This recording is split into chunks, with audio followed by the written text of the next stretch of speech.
Honorable Speaker, I present the budget for 24-25. Introduction. The people of India have reposed their faith in the government led by Honorable Prime Minister Shri Narendra Modi and re-elected it for a historic third term under his leadership.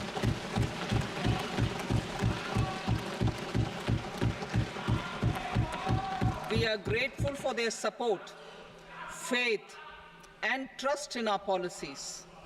We are determined to ensure that all Indians, regardless of religion, caste, gender, and age, make substantial progress in realizing their life goals and aspirations.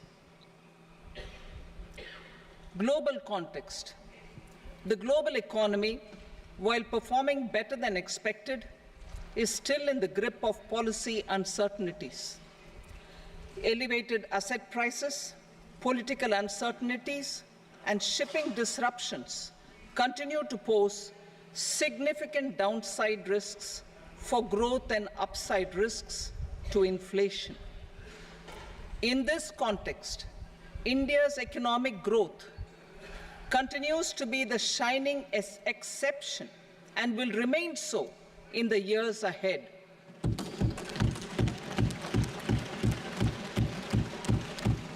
India's inflation continues to be low, stable, and moving towards the 4% target. Core inflation, that is non-food and non-fuel, currently is 3.1%.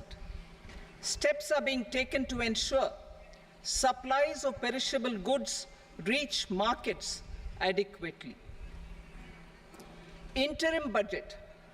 As mentioned in the interim budget, we need to focus on four major castes, namely the Garib, Mahilaye, Yuva, and Annadata, the poor, women, youth, and the farmer.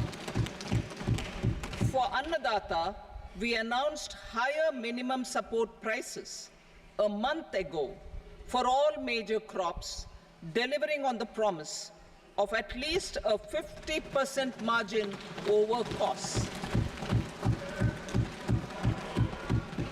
Pradhan Mantri Garib Kalyan Anna Yojana was extended for 5 years, benefiting more than 80 crore people. Administrative actions for approval and implementation of various schemes announced in the interim budget are well underway. The required allocations have been made. Budget theme. Turning attention to the full year and beyond in this budget, we particularly focus on employment, skilling, MSMEs, and the middle class. I am happy to announce the Prime Minister's package of 5 schemes and initiatives to facilitate employment, skilling, and other opportunities for 4.1 crore youth over a 5-year period, with a central outlay of 2 lakh crore rupees. I will speak about them shortly, while more details may be seen in the annexure. This year, I've made a provision of 1.48 lakh rupees, 1.48 lakh crore rupees for education, employment, and skilling. Budget priorities. The people have given a unique opportunity to our government to take the country on the path of strong development and an all-round prosperity. In the interim budget, we promise to present a detailed roadmap for our pursuit of Vikasit Bharat. In line with the strategy set out in the interim budget, this budget envisages sustained efforts on the following 9 priorities for generating ample opportunities for all. Number 1, productivity and resilience in agriculture. Number 2, employment and skilling. Number 3, inclusive human resource development and social justice. 4, manufacturing and services. 5, urban development. 6, energy security. 7, infrastructure. 8, innovation, research and development. And 9, next generation reforms. Subsequent budgets will build on these and add more priorities and actions. A more detailed formulation will be carried out as part of the economic policy framework about which I will speak later in this speech. This budget details some of the specific actions to be initiated in the current year towards fulfillment of these priorities, with potential for transformative changes. The budget also covers some of the previously made announcements with intent to strengthen them and step up their implementation for expediting our journey towards the goal of Viksit Bharat. Priority 1, productivity and resilience in agriculture. Transforming agricultural research. Our government will undertake a comprehensive review of the agricultural research setup to bring the focus on raising productivity and developing climate-resilient varieties. Funding will be provided in challenge mode, including to the private sector. Domain experts, both from the government and outside, will oversee the conduct of such research. Release of new varieties.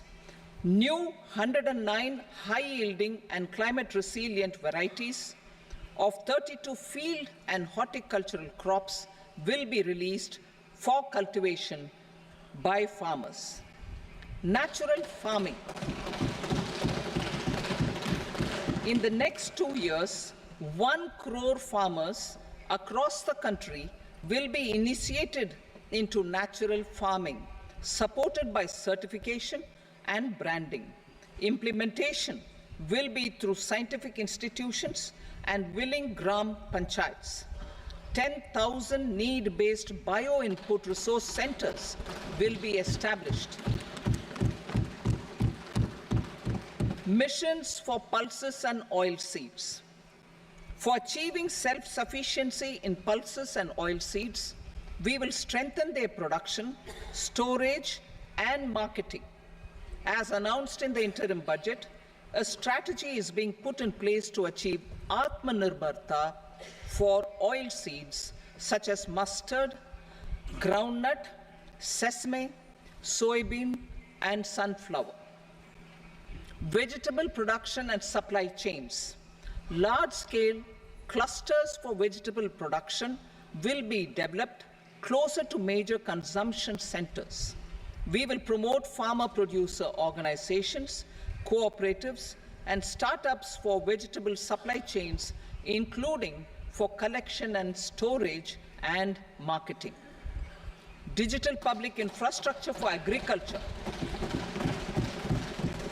Buoyed by the success of the pilot project, our government, in partnership with the states, will facilitate the implementation of the digital public infrastructure in agriculture for coverage of farmers and their lands in 3 years.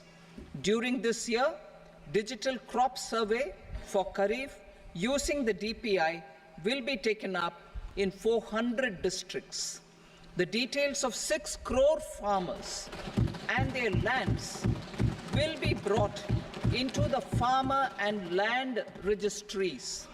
Further, the issuance of Jan Samarth-based Kisan credit cards will be enabled in 5 states.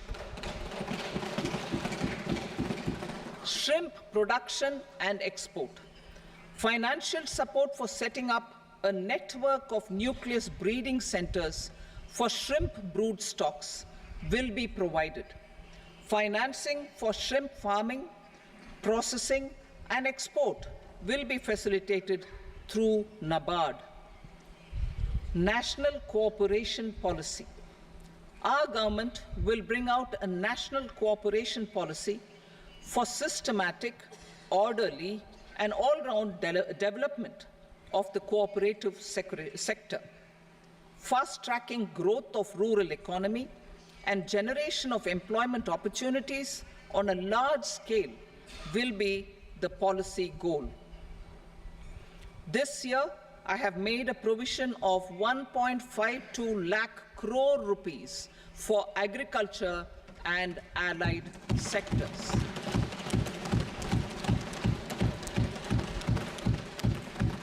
Priority 2, employment and skilling. Employment-linked incentive. Our government will implement following 3 schemes for employment-linked incentive as part of the Prime Minister's package. These will be based on enrollment in the EPFO and focus on recognition of first-time employees and support to employees and employers. Scheme A, first-timers.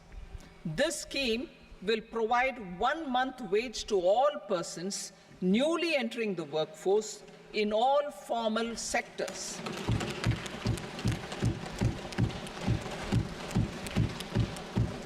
Direct benefit transfer of 1 month's salary in 3 installments to first-time employees as registered in the EPFO will be up to 15,000 rupees. The eligibility limit will be a salary of 1 lakh per month. The scheme is expected to benefit 210 lakh youths.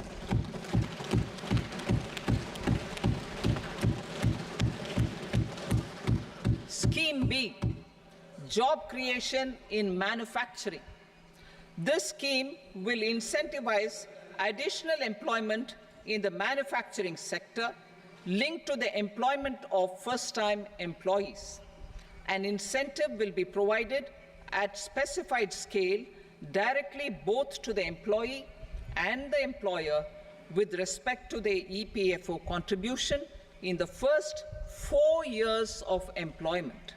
The scheme is expected to benefit 30 lakh youth entering employment and their employers.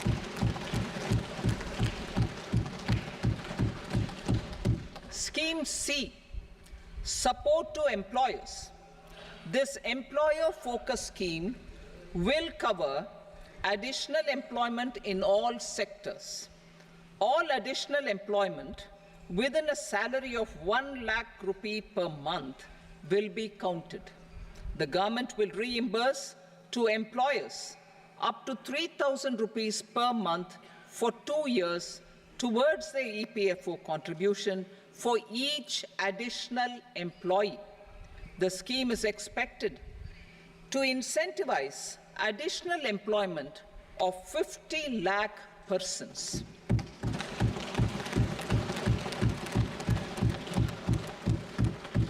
Participation of women in the workforce. We will facilitate higher participation of women in the workforce through setting up of working women hostels in collaboration with industry and establishing creches. In addition, the partnership will seek to organize women-specific skilling programs and promotion of market access for women SHG enterprises. Skilling program. I'm happy to announce a new centrally sponsored scheme as the 4th scheme under the Prime Minister's package for skilling in collaboration with state governments and industry. 20 lakh youth will be skilled over a 5-year period.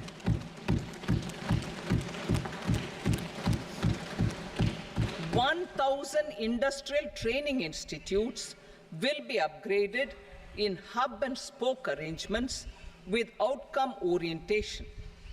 Course content and design will be aligned to the skill needs of industry, and new courses will be introduced for emerging needs. Skilling loans. The model skill loan scheme will be revised to facilitate loans up to 7.5 lakh rupees with a guarantee from a government-promoted fund. This measure is expected to help 25,000 students every year.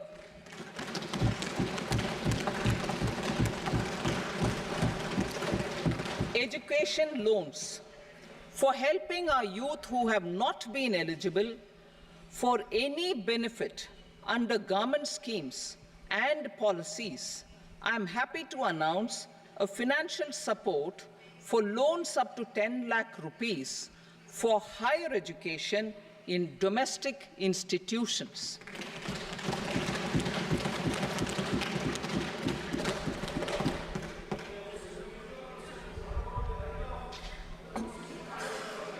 E-vouchers for this purpose. E-vouchers for this purpose will be given directly to 1 lakh students every year for annual interest subvention of 3% of the loan amount. Priority 3, inclusive human resource development and social justice, saturation approach. Our government is committed to all-round, all-pervasive, and all-inclusive development of people, particularly farmers, youth, women, and the poor. For achieving social justice comprehensively, the saturation approach of covering all eligible people through various programs, including those for education and health, will be adopted to empower them by improving their capabilities. Implementation of schemes meant for supporting economic activities by craftsmen, artisans, self-help groups, scheduled caste, scheduled tribe, and women entrepreneurs and street vendors such as the PM Vishwakarma, PM Swanidhi, National Livelihood Missions, and Stand Up India will be stepped up. Purvodaya. The states in the eastern part of the country are rich in endowments and have strong cultural traditions. We will formulate a plan, Purvodaya, for the all-round development of the eastern region of the country, covering Bihar, Jharkhand, West Bengal, Odisha, and Andhra Pradesh. This will cover human resource development, infrastructure, and generation of economic opportunities to make the region an engine to attain Vikasit Bharat. On the Amritsar-Kolkata Industrial Corridor, we will support development of an industrial node at Gaya.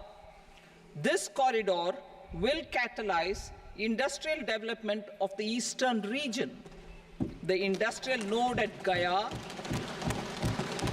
will also be a good model for developing our ancient centers of cultural importance into future centers of modern economy. This model shall showcase Vikas Bhi, Virasat Bhi in our growth trajectory. We will also support development of road connectivity projects, namely 1. Patna Purnia Expressway, 2. Buxar Bhagalpur Expressway, 3. Bodh Gaya, Rajgir, Vaishali and Darbhanga spurs, and 4. Additional 2-lane bridge over River Ganga at Buxar at a total cost of 26,000 crore rupees.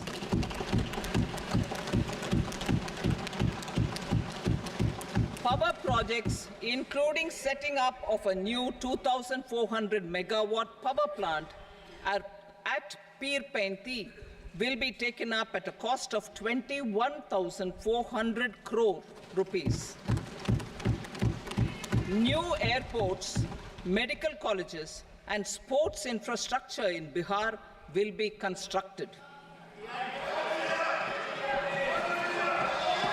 An additional allocation to support capital investments will be provided. The requests of Bihar government for external assistance from multilateral development banks will be expedited.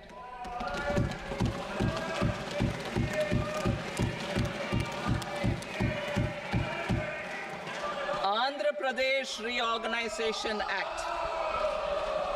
Our government has made concerted efforts to fulfill the commitments in Andhra Pradesh Reorganization Act.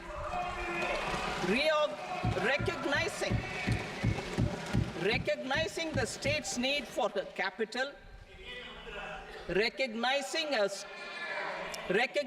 the state's need for a capital, we will facilitate special financial support through multilateral development agencies. In the current financial year, 15,000 crore rupees will be arranged with additional amounts in future years.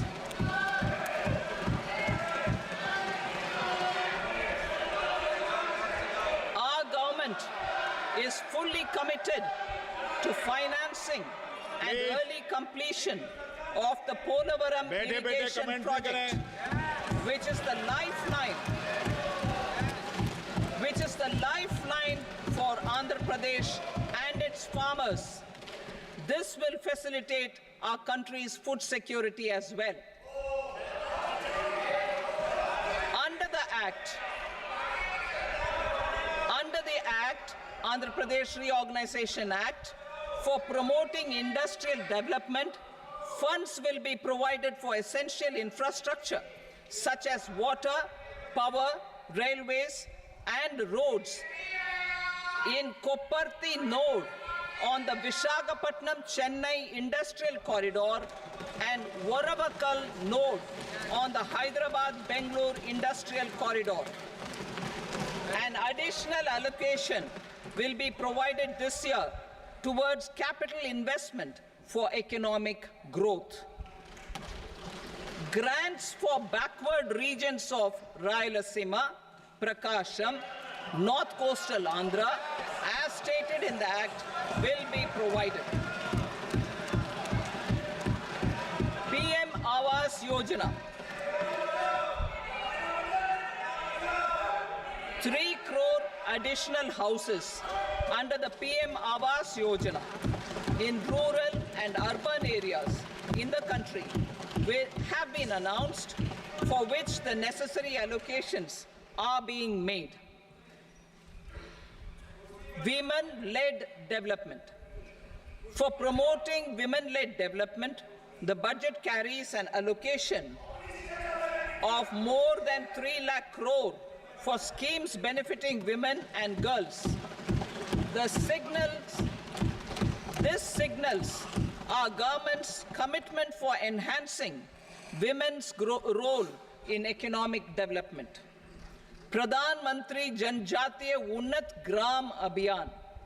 For improving the socio-economic condition of tribal communities, we will launch the Pradhan Mantri Janjatiya Unnat Gram Abhiyan by adopting saturation coverage for tribal families in tribal majority villages and aspirational districts.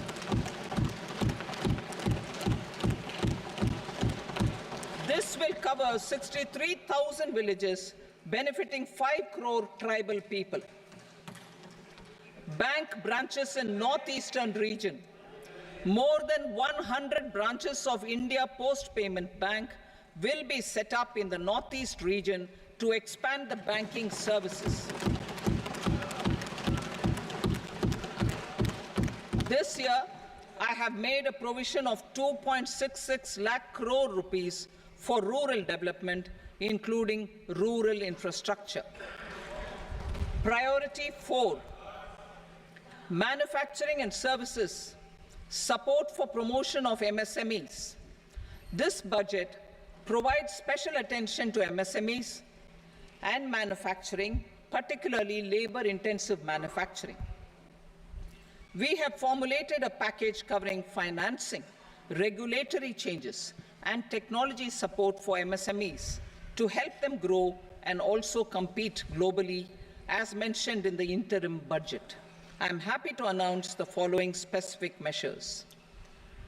Credit guarantee scheme for MSMEs in the manufacturing sector. For facilitating term loans to MSMEs for purchase of machinery and equipment without collateral or third-party guarantee, a credit guarantee scheme will be introduced. The scheme will operate on pooling of credit risks of such MSMEs. A separately constituted self-financing guarantee fund will provide to each applicant guarantee cover up to 100 crore rupees, while the loan amount may be larger. The borrower will have to provide an upfront guarantee fee and an annual guarantee fee on the reducing loan balance. New assessment model for MSME credit. Public sector banks will build their own in-house capability to assess MSMEs for credit instead of relying on external assessment. They will also take a lead in developing or getting developed a new credit assessment model based on the scoring of digital footprints of the MSMEs in the economy. This is expected to be a significant improvement over the traditional assessment of credit eligibility based only on asset or turnover criteria. That will also cover MSMEs without a formal accounting system. Credit support to MSMEs during stress period. I'm happy to announce a new mechanism for facilitating continuation of bank credit to MSMEs during their stress period while being in special mention account, SMA stage, for reasons beyond their control. MSMEs need credit to continue their business and to avoid getting into the NPA stage. Credit availability will be supported through a guarantee from a government-promoted fund. Mudra loans. The limit of Mudra loans will be enhanced to 20 lakh from the current 10 lakh for those entrepreneurs who have availed and successfully repaid previous loans under the Tarun category. Enhanced scope for mandatory onboarding in trades. For facilitating MSMEs to unlock their working capital by converting their trade receivables into cash, I propose to reduce the turnover threshold of buyers for mandatory onboarding on the trades platform from rupees 500 crore to 250 crore rupees. This measure will bring 22 more CPSCs and 7,000 more companies onto the platform. Medium enterprises will also be included in the scope of the suppliers. SIDBI branches in MSME clusters. SIDBI will open new branches to expand its reach to serve all major MSME clusters within 3 years and provide direct credit to them.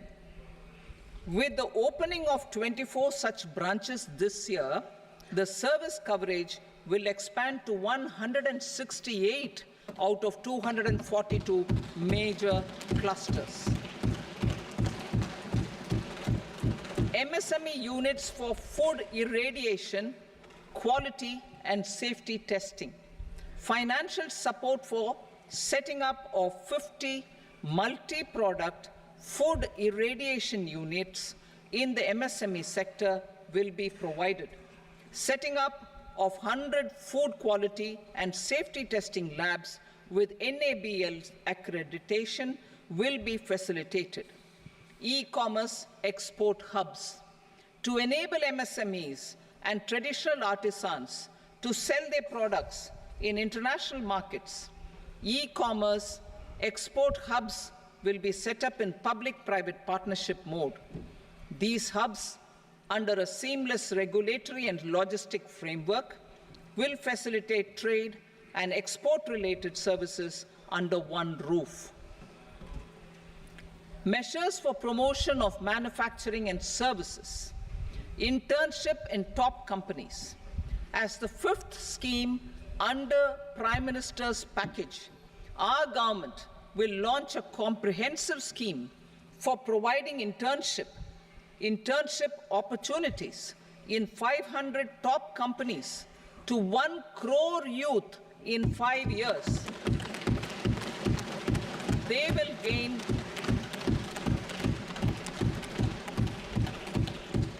will gain exposure for 12 months to real-life business environment, varied professions, and employment opportunities. An internship allowance of 5,000 per month, 5,000 rupees per month, along with a one-time assistance of 6,000 rupees will be provided. Companies will be expected to bear the training cost and 10% of their internship cost from their CSR funds. Industrial parks.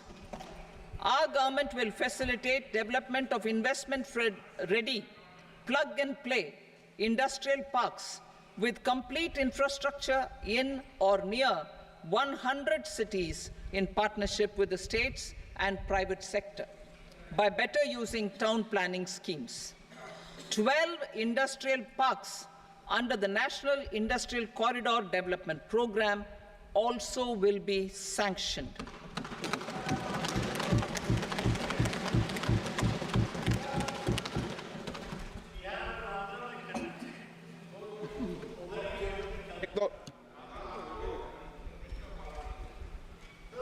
Veji member, no, please, Petty.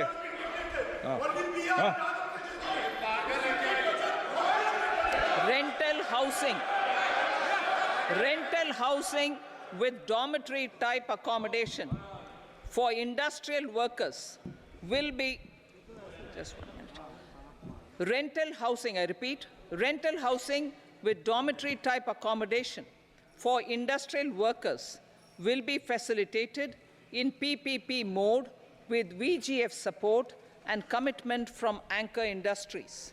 Shipping industry, ownership, leasing, and flagging reforms will be implemented to improve the share of Indian shipping industry and generate more employment. Critical mineral mission. We will set up a critical mineral mission for domestic production, recycling of critical minerals, and overseas acquisition of critical mineral assets. Its mandate will include technology development, skilled workforce, extended producer responsibility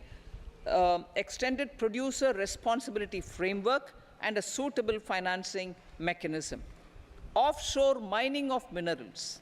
Our government will launch the auction of the first tranche of offshore blocks for mining, building on the exploration already carried out. Digital public infrastructure applications. Turning to the services sector, I propose development of DPI applications at population scale for productivity gains, business opportunities, and innovation by the private sector. These are planned in the areas of credit, e-commerce, education, health, law and justice, logistics, MSME service delivery, and urban governance. Integrated technology platform for IBC ecosystem.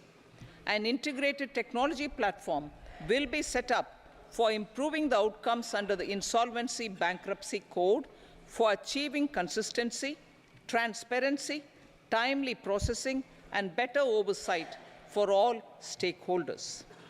Voluntary closure of LLPs. The services of the Center for Processing Accelerated Corporate Exit, CPACE, will be extended for voluntary closure of LLPs to reduce the closure times. National Company Law Tribunals. The IBC has resolved more than 1,000 companies, resulting in direct recovery of 3.3 lakh crore to creditors.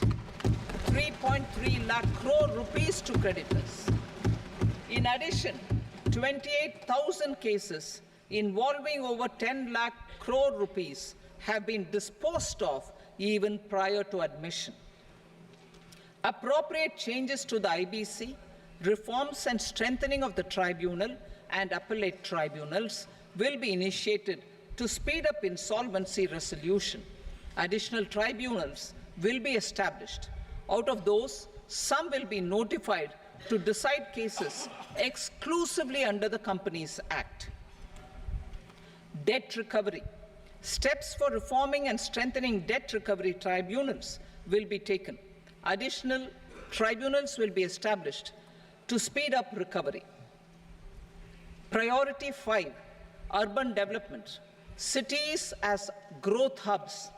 Working with states, our government will facilitate development of cities as growth hubs.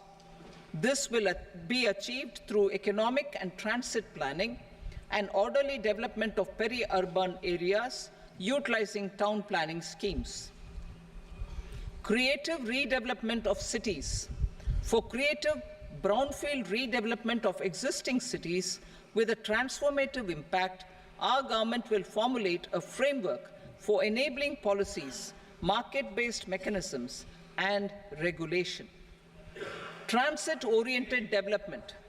Transit-oriented development plans for 14 large cities with a population above 30 lakh will be formulated, along with an implementation and financing strategy. Urban housing. Under the PM Awaz Yojana, Urban 2.0, housing needs of 1 crore urban poor and middle-class families will be addressed with an investment of 10 lakh crore rupees. This will include the central assistance of 2.2 lakh crore rupees in the next 5 years. A provision of interest subsidy to facilitate loans at affordable rates is also envisaged. In addition, enabling policies and regulations for efficient and transparent rental housing markets with enhanced availability will also be put in place. Water supply and sanitation. In partnership with state governments and multilateral development banks, we will promote water supply, sewage treatments, and solid waste management projects and services for 100 large cities through bankable projects. These projects will also envisage use of treated water for irrigation and filling up of tanks in nearby areas. Street markets. Building on the success of PM Swanidhi scheme in transforming the lives of street vendors, our government envisions a scheme to support each year over the next 5 years the development of 100 weekly hearts or street food hubs in select cities. Stamp duty. We will encourage states which continue to charge high stamp duty to moderate the rates for all and also consider further lowering duties for properties purchased by women. This reform will be made an essential component of urban development schemes. Priority 6, energy security, energy transition. In the interim budget, I had announced our strategy to sustain high and more resource-efficient economic growth, along with the energy security in terms of availability, accessibility, and affordability. We will bring out a policy document on appropriate energy transition pathways that balances the imperatives of employment, growth, and environmental sustainability. PM Surya Ghar Muft Bijli Yojana. PM Surya Ghar Muft Bijli Yojana. In line with the announcement in the interim budget, In line with the announcement in the interim budget, PM Surya Ghar Muft Bijli Yojana has been launched to install rooftop solar plants to enable 1 crore households obtain free electricity up to 300 units every month. The scheme has generated remarkable response with more than 1.28 crore registrations and 14 lakh applications, and we will further encourage it. Pumped storage policy. A policy for promoting pumped storage projects will be brought out for electricity storage and facilitating smooth integration of the growing share of renewable energy with its variable and intermittent nature in the overall energy mix. Research and development of small and modular nuclear reactors. Nuclear energy is expected to form a very significant part of the energy mix for Vikasit Bharat. Towards that pursuit, our government will partner with the private sector for 1. Setting up Bharat Small Reactors, 2. Research and development of Bharat Small Modular Reactor, and 3. Research and development of newer technologies for nuclear energy. The R&D funding announced in the interim budget will be made available for this sector also. Advanced ultra supercritical thermal power plants. The development of indigenous technology for advanced ultra supercritical thermal power plants with much higher efficiency has been completed. A joint venture between NTPC and BHEL will set up a full-scale 800 megawatt commercial plant using AUSC technology. The government will provide the required fiscal support. Moving forward, development of indigenous capacity for the production of high-grade steel and other advanced metallurgy materials for these plants will result in strong spin-off benefits for the economy. Roadmap for hard-to-abate industries. A roadmap for moving the hard-to-abate industries from energy efficiency targets to emission targets will be formulated. Appropriate regulations for transition of these industries from the current perform, achieve, and trade mode to Indian carbon market mode will be put in place. Support to traditional micro and small industries. An investment-grade energy audit of traditional micro and small industries in 60 clusters, including brass and ceramic, will be facilitated. Financial support will be provided for shifting them to cleaner forms of energy and implementation of energy efficiency measures. The scheme will be replicated in another 100 clusters in the next phase.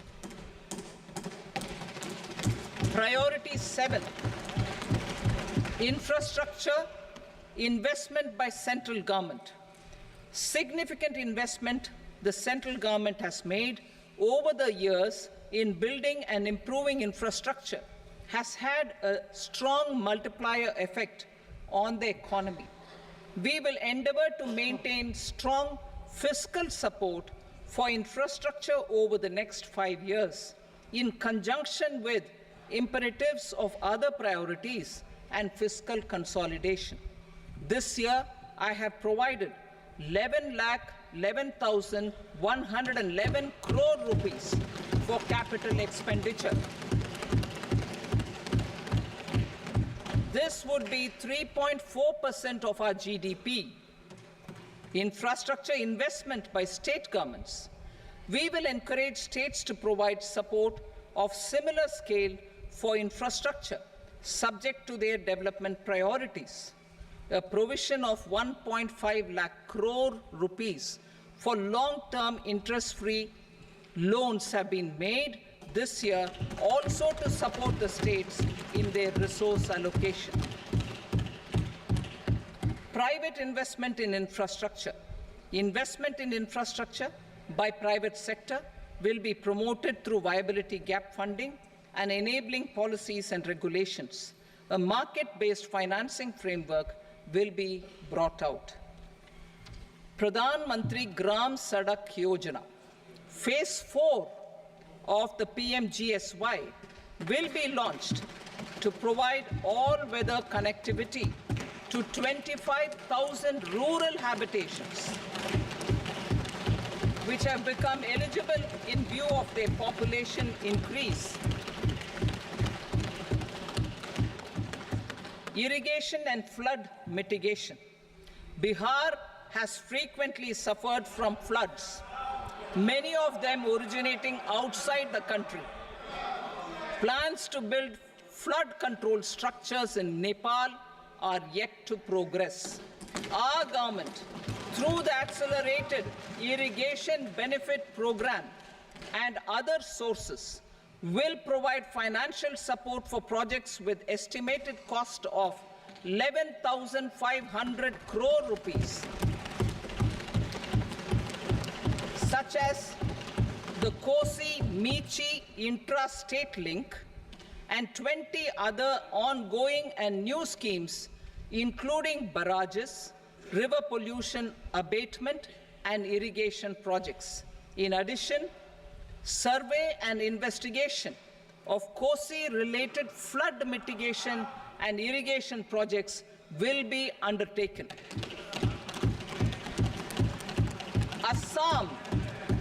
Assam grapples with floods every year by the Brahmaputra River and its tributaries originating outside India.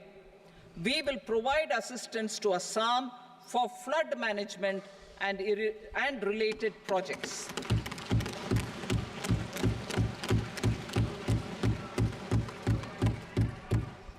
Himachal Pradesh suffered extensive losses due to floods last year.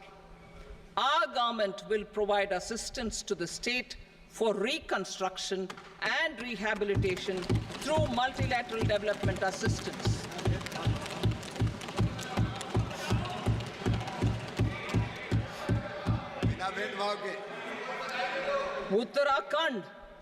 Uttarakhand too suffered losses due to cloudbursts and massive landslides. We will provide assistance to the state. Recently, Sikkim witnessed devastating flash floods and landslides that wreaked havoc across the state. Our government will provide assistance to the state. Tourism. Tourism has always been a part of our civilization. Our efforts in positioning India as a global tourist destination will also create jobs, stimulate investments, and unlock economic opportunities for other sectors. In addition to the measures outlined in the interim budget, I propose the following measures. Vishnupad Temple at Gaya and Mahabodhi Temple at Bodh Gaya in Bihar are of immense spiritual significance. Comprehensive development of Vishnupad Temple Corridor and Mahabodhi Temple Corridor will be supported, modeled on the successful Kashi Vishwanath Temple Corridor to transform them into world-class pilgrim and tourist destinations. Rajgir holds immense religious significance for Hindus, Buddhists, and Jains. The 20th Tirthankara Muniswarata temple in the Jain temple complex is ancient. The Saptarishi, or the 7 hot springs, form a warm water Brahmkund that is sacred. a comprehensive development initiative for Rajgir will be undertaken. Our government will support the development of Nalanda as a tourist center, besides reviving Nalanda University to its glorious stature. Odisha's scenic beauty, temples, monuments, craftsmanship, wildlife sanctuaries, natural landscapes, and pristine beaches make it an ultimate tourism destination. Our government will provide assistance for their development to Odisha as well. Priority 8, innovation, research and development. We will operationalize the Anusandhan National Research Fund for basic research and prototype development. Further, we will set up a mechanism for spurring private sector-driven research and innovation at commercial scale with a financing pool of 1 lakh crore rupees in line with the announcement in the interim budget. Space economy.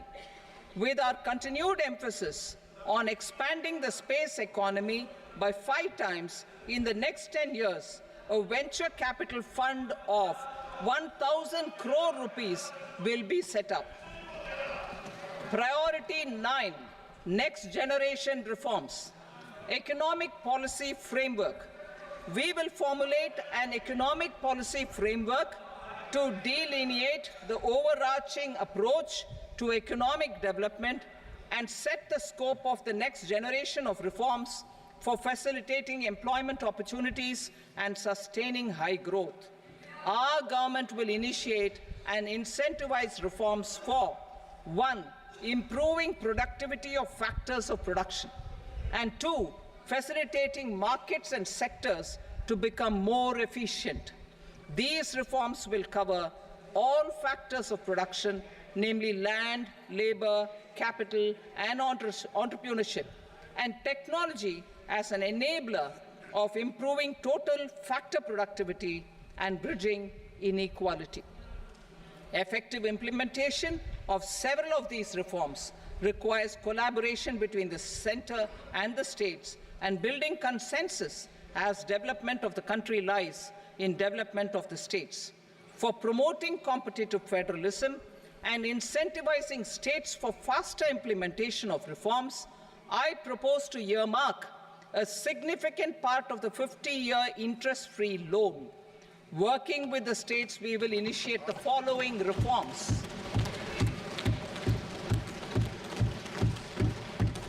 Land-related reforms and actions, both in the rural and urban areas, will cover land administration, will cover 1. Land administration, planning and management, and 2.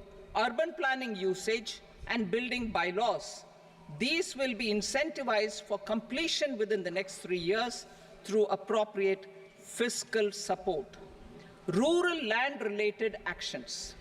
Rural land-related actions will include 1. Assignment of unique land parcel identification number, UL PIN, or Bhu Aadhaar for all lands. 2. Digitization of cadastral maps. 3. Survey of subdivisions, survey of map subdivisions as per current ownership. 4. Establishment of land registry. And 5. Linking to the farmers registry. These actions will also facilitate credit flow and other agricultural services. Urban land-related actions. Land records in urban areas will be digitized with GIS mapping. An IT-based system for property record administration, updating, and tax administration will be established. These will also facilitate improving the financial position of urban local bodies. Labor-related reforms. Services to labor. Our government will facilitate the provision of a wide array of services to labor, including those for employment and skilling. A comprehensive integration of e-Shram portal with other portals will facilitate such one-stop solution. Open architecture databases for the rapidly changing labor market, skill requirements, and available job roles, and a mechanism to connect job aspirants with potential employers and skill providers will be covered in these services. Shram Suvidha and Samadhan portal. Shram Suvidha and Samadhan portal will be revamped to enhance ease of compliance for industry and trade.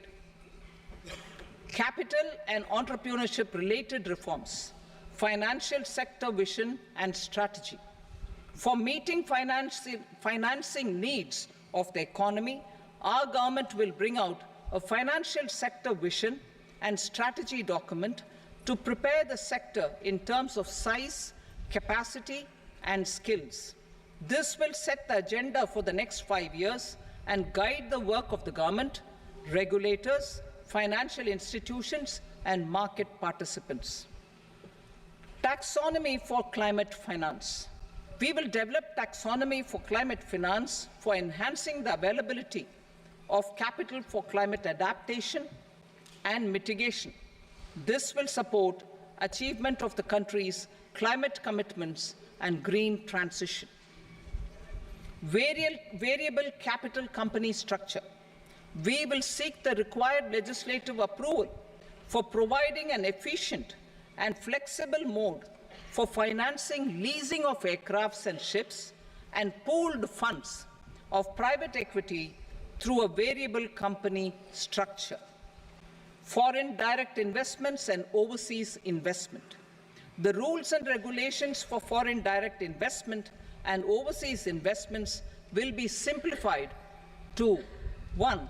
Facilitate foreign direct investments, 2. Nudge prioritization, and 3. Promote opportunities for using Indian rupee as a currency for overseas investment. NPS Vatsalya. NPS Vatsalya, a plan for contribution by parents and guardians for minors, will be started. On attaining the age of majority, the plan can be converted seamlessly into a normal NPS account. Use of technology. We have successfully used technology for improving productivity and bridging inequality in our economy during the past 10 years. Public investment in digital infrastructure and innovations by the private sector have helped in improving access of all citizens, particularly the common people, to market resources, education, health and services. We will step up adoption of technology towards digitalization of the economy. Ease of doing business. For enhancing ease of doing business, we are already working on the Jan Vishwas Bill 2.0. Further, states will be incentivized for implementation of the business reforms, action plans, and digitalization. Data and statistics. For improving data governance, collection, processing and management of data and statistics, different sectoral databases, including those established under the Digital India Mission, will be utilized with active use of technology tools. New pension scheme. The committee to review the NPS has made considerable progress in its work. I am happy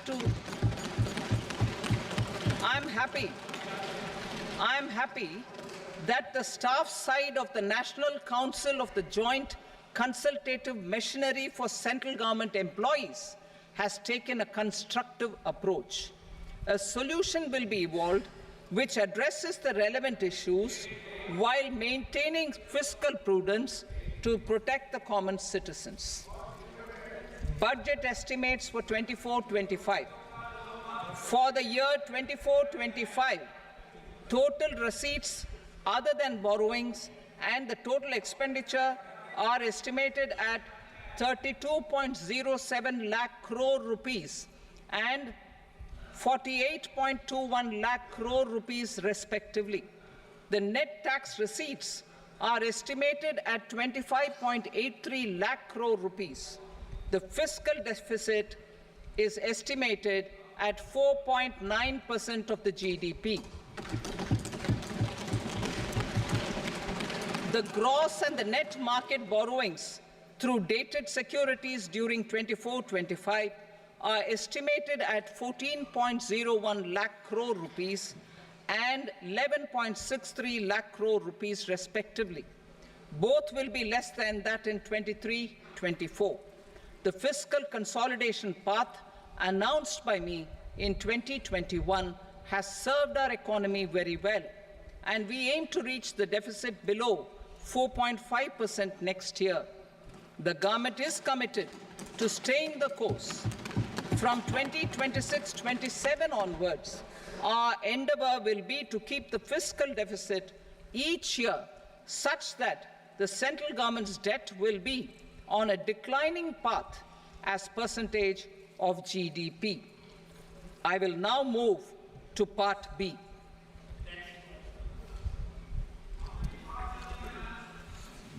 Indirect taxes. Sir, I start with GST. It has decreased tax incidence on the common man, reduced compliance burden and logistics cost for trade and industry, and enhanced revenues of the central and the state governments. It is a success of vast proportions. To multiply the benefits of GST, we will strive to further simplify and rationalize the tax structure and endeavor to expand it to the remaining sectors. My proposals for customs duties intend to support domestic manufacturing, deepen local value addition, promote export competitiveness, and simplify taxation while keeping the interest of the general public and consumers surmount. In Budget 22-23, we reduced the number of customs duty rates. I propose to undertake a comprehensive review of the rate structure over the next 6 months to rationalize and simplify it for ease of trade, removal of duty inversion, and reduction of disputes. I shall now take up sector-specific customs duty proposals. Medicine and medical equipments. To provide relief to cancer patients, I propose to fully exempt 3 more medicines from customs duties.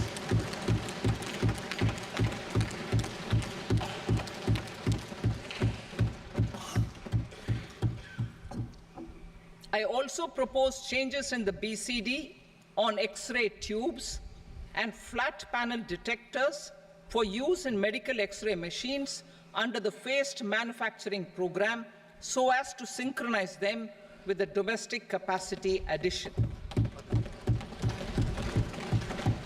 Mobile phone and related parts.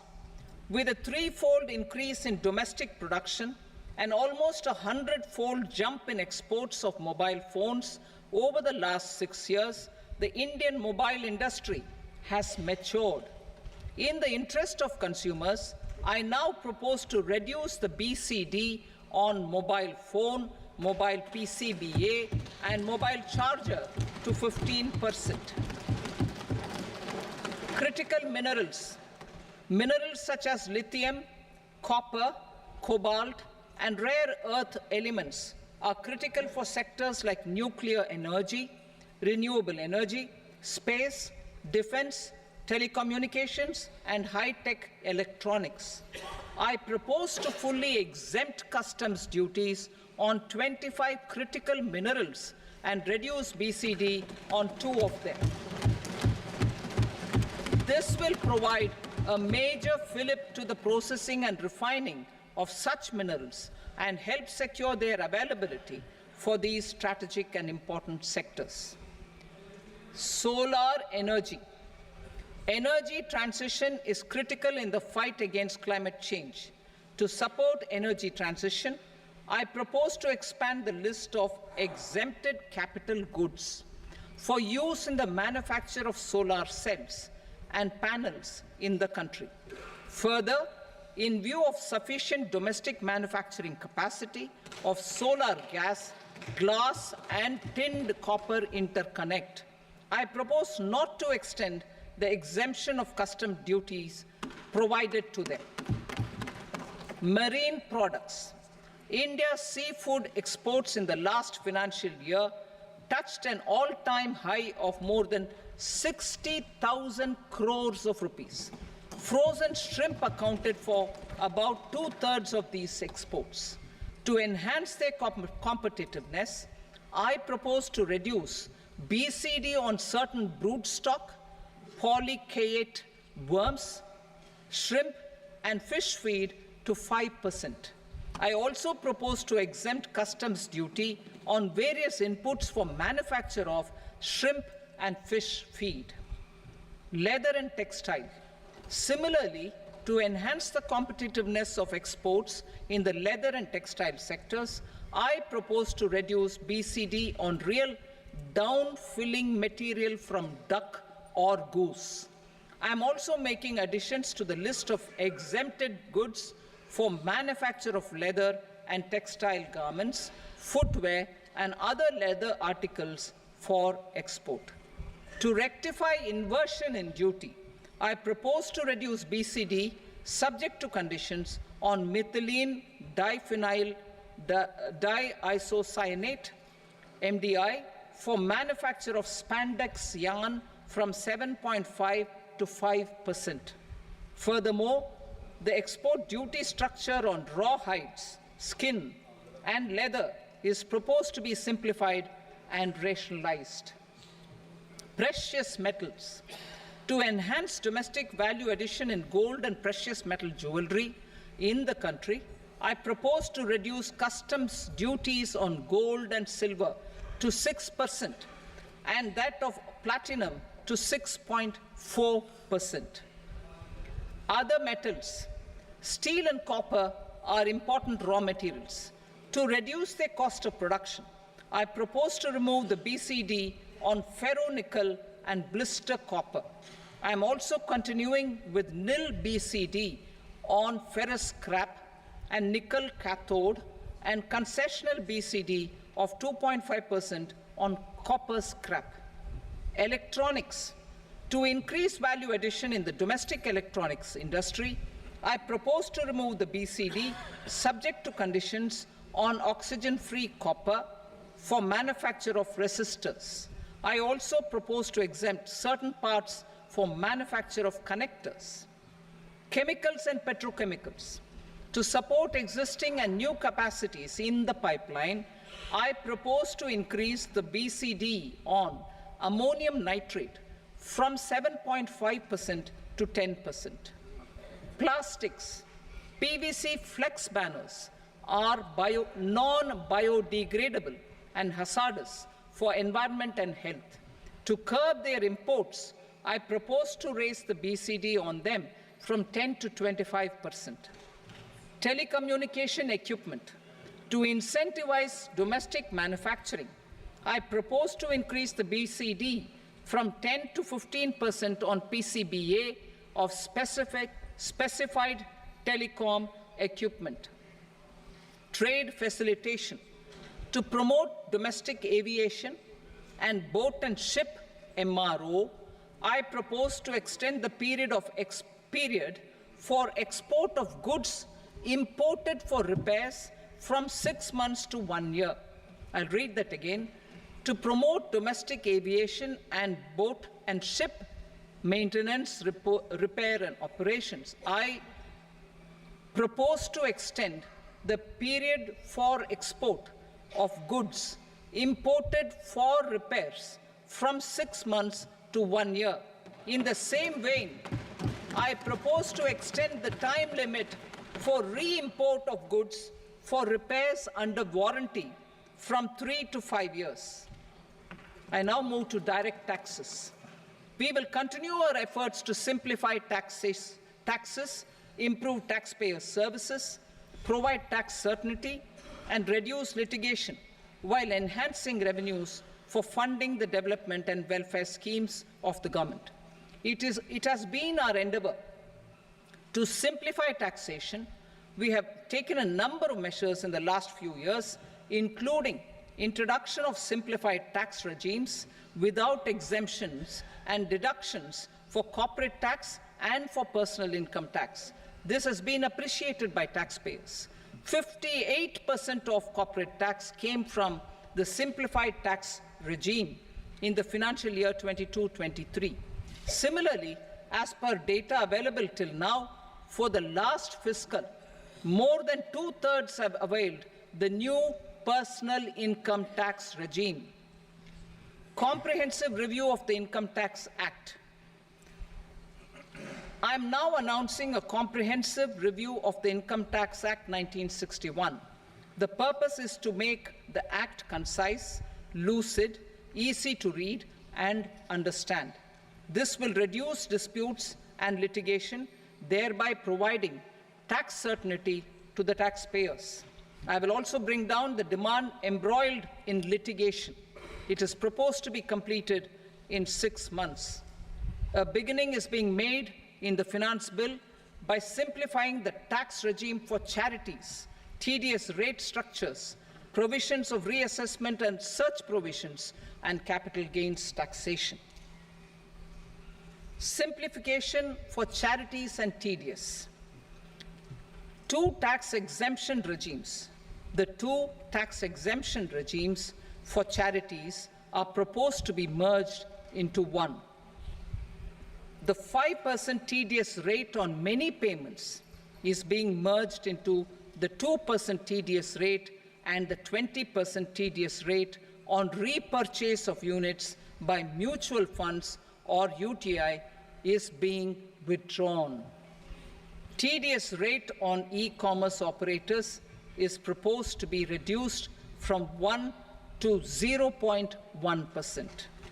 Moreover, credit of TCS is proposed to be given in the TDS to be deducted on salary.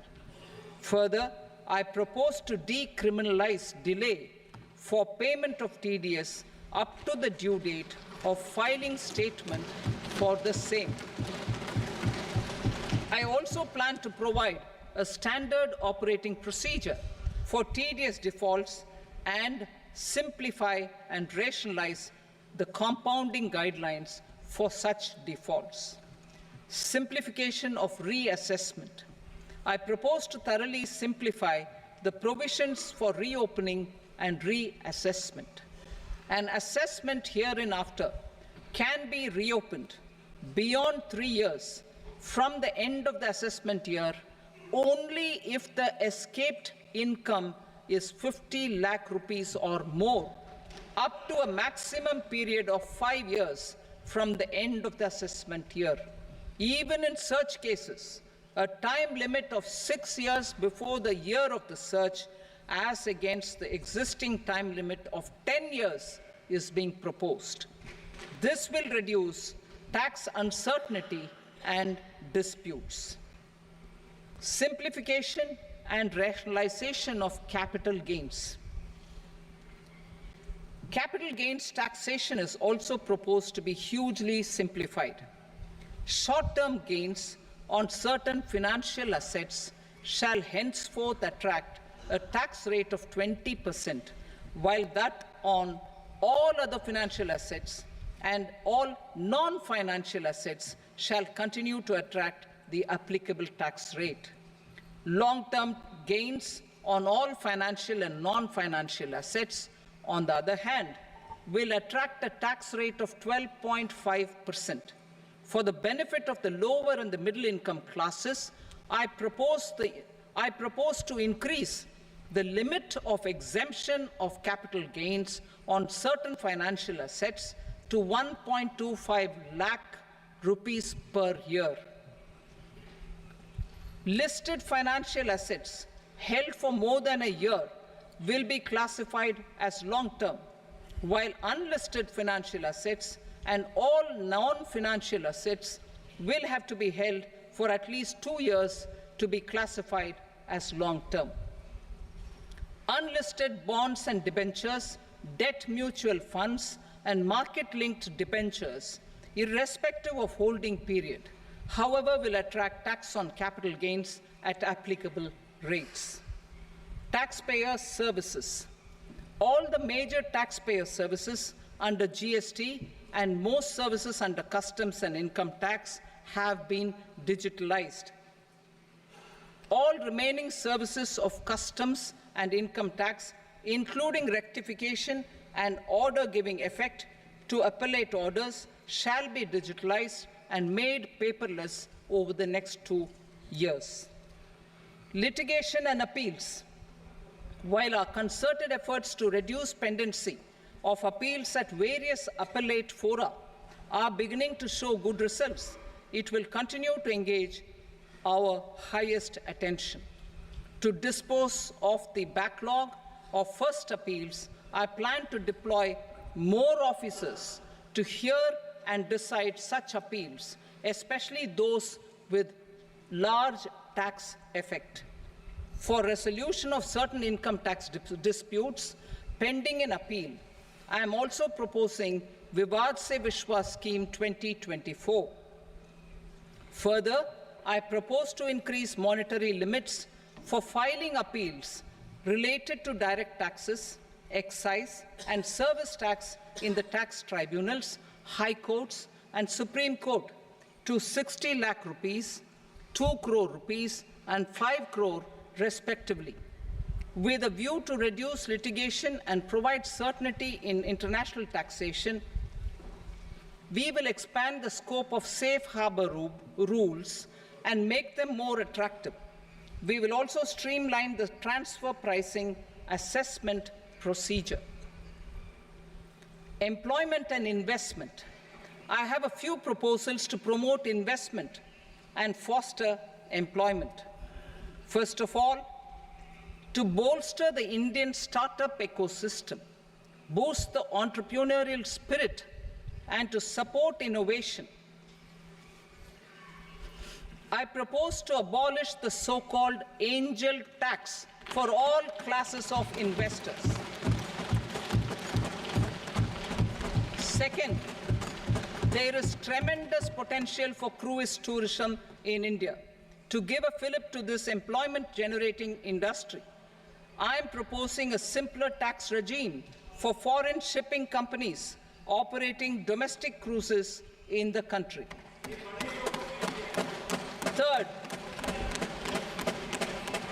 India is a world leader in the diamond cutting and polishing industry, which employs a large number of skilled workers. To further promote the development of this sector, we would provide for safe harbor rates for foreign mining companies selling raw diamonds in the country. Fourth, to attract foreign capital for our development needs, I propose to reduce the corporate tax rate on foreign companies from 40% to 35%. Deepening the tax base. I have a couple of proposals for deepening the tax base. First, security transaction tax on futures and options of securities is proposed to be increased to 0.02% and 0.1% respectively. Second, for reasons of equity, I propose to tax income received on buyback of shares in the hands of recipients. Other proposals. To improve social security benefits, deduction of expenditure by employers towards NPS is proposed to be increased from 10 to 14% of the employee's salary. Similarly, deduction of this expenditure up to 14% of salary from the income of employees in private sector, public sector banks, and undertakings opting for the new tax regime is proposed to be provided. Indian professionals working in multinationals get ESOPs and invest in social security schemes and other movable assets abroad. Non-reporting of such small foreign assets has penal consequences under the Black Money Act. Such non-reporting of movable assets up to 20 lakh rupees is proposed to be depenalized.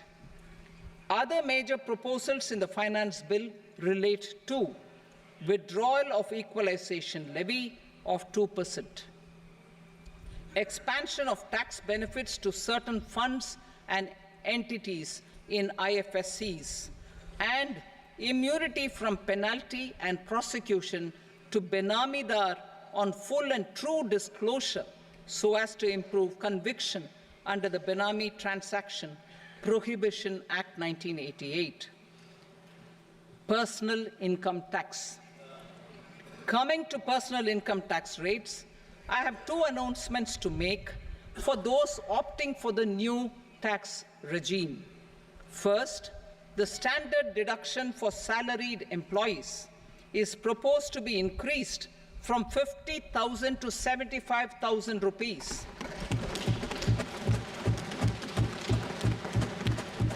Similarly, deduction on family pension for pensioners is proposed to be enhanced from 15,000 to 25,000 rupees. This will provide relief to about 4 crore salaried individuals and pensioners.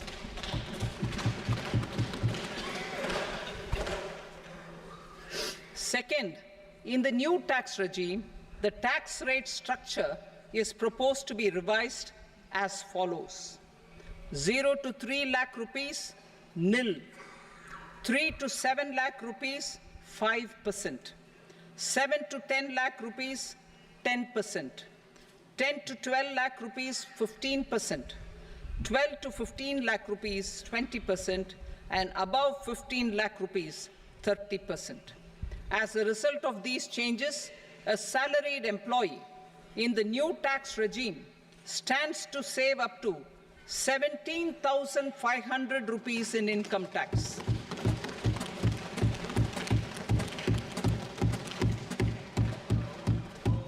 Apart from these, I am also making some other changes as given in the annexure.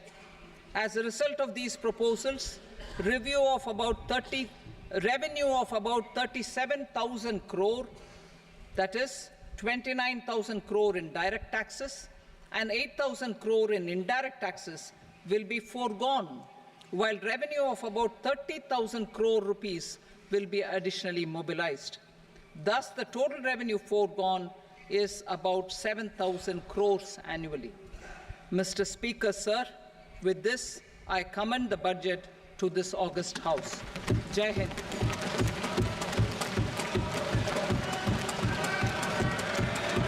Item number 2. Item number 2.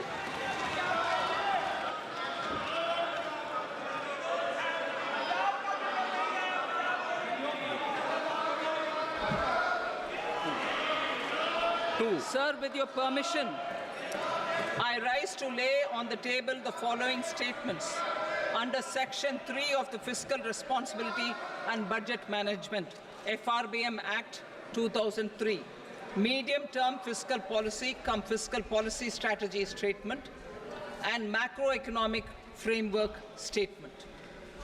Item number 3. Sir, with your permission, I rise to move for leave to introduce the Finance Number 2 Bill 2024. प्रश्न ये कि विधेयक को पुनर्स्थापित करने की अनुमति प्रदान की जाए। जो सदस्य इसके पक्ष में हाँ कहें, जो सदस्य विरोध में ना कहें। मेरे विचार में निर्णय हाँ वालों के पक्ष में अनुमति प्रदान की जाती है। माननीय मंत्री जी, अब विधेयक पुनर्स्थापित करें। Sir, I introduce the bill.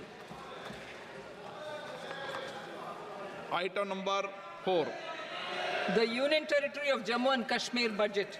Sir, I rise to present a statement, Hindi and English versions, of the estimated receipts and expenditure of the Union Territory of Jammu and Kashmir for the year 24-25. सभा की कार्रवाई कल बुधवार दिनांक 24 जुलाई 2024 को प्राप्त 11 बजे तक के लिए स्थगित की जाती है।